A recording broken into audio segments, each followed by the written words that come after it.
Hi guys, welcome to my channel. ಇದು ನನ್ನ night ರೊಟೀನ್ನ mini vlog ಆಗಿರುತ್ತೆ.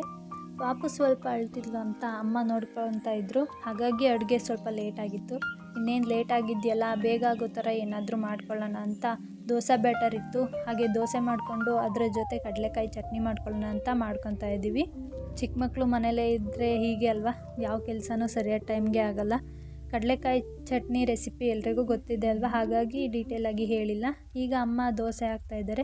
ಈ ಟೈಮಲ್ಲಿ ಹಾಲು ತುಪ್ಪನ ಜಾಸ್ತಿ ಯೂಸ್ ಮಾಡಿದಷ್ಟು ಒಳ್ಳೆಯದು ಅಂತಾರೆ. ಹಾಗಾಗಿ ಆದಷ್ಟು ಎಲ್ಲ ಅಡುಗೆಲೂ ತುಪ್ಪನ ಆ್ಯಡ್ ಮಾಡೋಕ್ಕೆ ಟ್ರೈ ಮಾಡ್ತಾರೆ. ನೋಡ್ತಿರ್ಬೋದು, ದೋಸೆ ತುಂಬಾ ಕ್ರಿಸ್ಪಿಯಾಗಿ ಬಂದಿತ್ತು. ತುಪ್ಪ ಹಾಕಿದಷ್ಟು ದೋಸೆ ಟೇಸ್ಟ್ ಚೆನ್ನಾಗಿರುತ್ತೆ. ನಿಮ್ಮ ಮನೇಲೂ ಚಿಕ್ಕ ಮಕ್ಕಳಿದ್ರೆ ನಿಮಗೂ ಹೀಗೆ ಆಗುತ್ತಾ ಅಂತ ಕಮೆಂಟ್ಸ್ ಮಾಡಿ. ಹೀಗೆ ಊಟ ತಿಂಡಿ ಎಲ್ಲ ಟೈಮಿಗೆ ಕರೆಕ್ಟಾಗಿ ಮಾಡೋಕ್ಕಾಗೋದಿಲ್ಲ, ಆ ಥರ ಆಗುತ್ತೆ ಅಂತ ಕಮೆಂಟ್ ಮಾಡಿ. ನೈಟು ನಾನು 2 ಸ್ಪೂನು ಪ್ರೋಟೀನ್ ಪೌಡ್ರ್ ಹಾಕ್ಕೊಂಡು 1 ಗ್ಲಾಸ್ ಬಿಸಿ ಹಾಲನ್ನ ಕುಡಿದ್ಬಿಟ್ಟು